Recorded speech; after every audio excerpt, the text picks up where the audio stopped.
La Terre est actuellement un véritable paradis pour la vie. Malheureusement, cette situation ne durera pas éternellement. Tôt ou tard, et quelle qu'en soit la raison, notre planète finira par nous devenir hostile. Il nous faudra alors nous installer ailleurs ou tout simplement disparaître.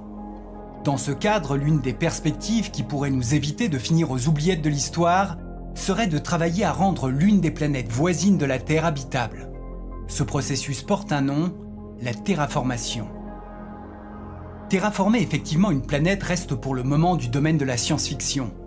Si tant est qu'une telle entreprise soit possible, elle s'étendrait au bas mot sur des millénaires et nécessiterait une technologie qui dépasse de très loin celle dont nous disposons aujourd'hui.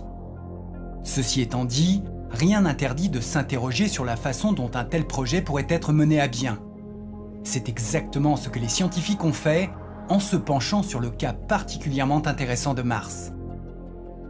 En matière de terraformation, la planète rouge est la meilleure candidate du système solaire.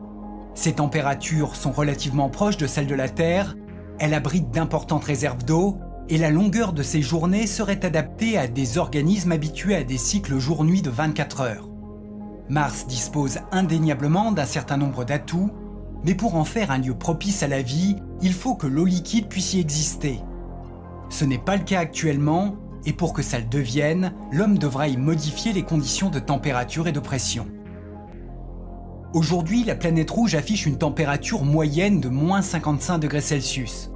L'eau y est donc stockée sous forme de glace, et c'est un premier problème puisque la vie nécessite de l'eau liquide. De plus, Mars n'a quasiment pas d'atmosphère, et donc quasiment pas de pression atmosphérique. Or, plus la pression atmosphérique est faible, et plus la température à laquelle l'eau s'évapore est basse. Sur Terre par exemple, l'eau bout et s'évapore à 100 degrés Celsius, alors que sur Mars, la même chose se produit dès que le thermomètre indique 0. Cela signifie que lorsque les températures martiennes montent suffisamment, typiquement en été à l'équateur, l'eau passe directement de l'état solide à l'état gazeux sans passer par la case liquide.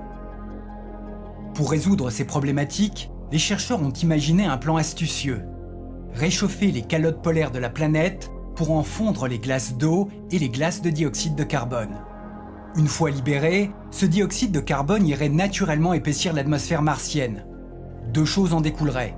Tout d'abord, une pression atmosphérique plus importante. Ensuite, un réchauffement global par effet de serre. Les spécialistes estiment qu'une augmentation de seulement 4 degrés Celsius au niveau des pôles pourrait ainsi déclencher une réaction en chaîne qui altérerait complètement le monde martien et permettrait à l'eau liquide d'y abonder.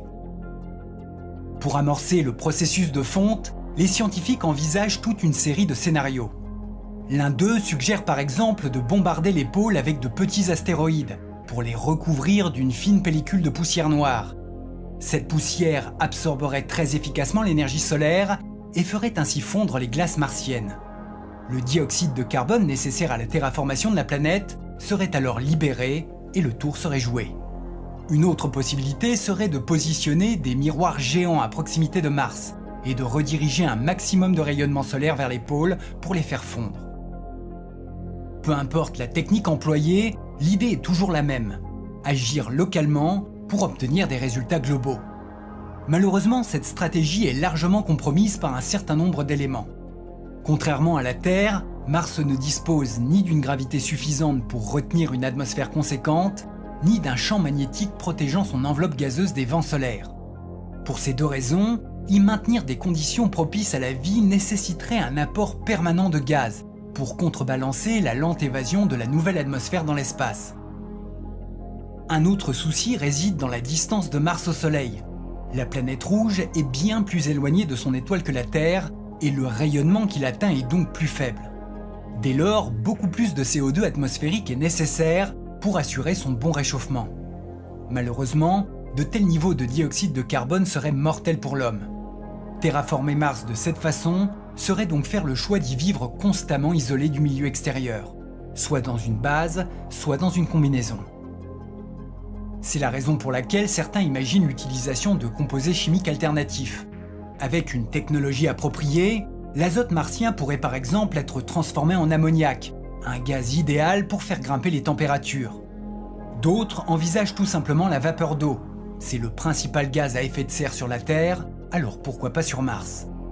Une dernière possibilité serait de construire un gigantesque miroir dont le rôle serait de chauffer la planète rouge depuis une position distante dans l'espace.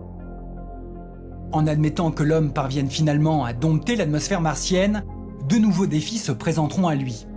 Le premier consistera à trouver un moyen de libérer l'eau prisonnière dans les entrailles de la planète afin de pouvoir l'utiliser. Le second sera l'introduction progressive de la vie. Cela commencerait par des bactéries et des lichens capables de résister au froid et de transformer du dioxyde de carbone en oxygène.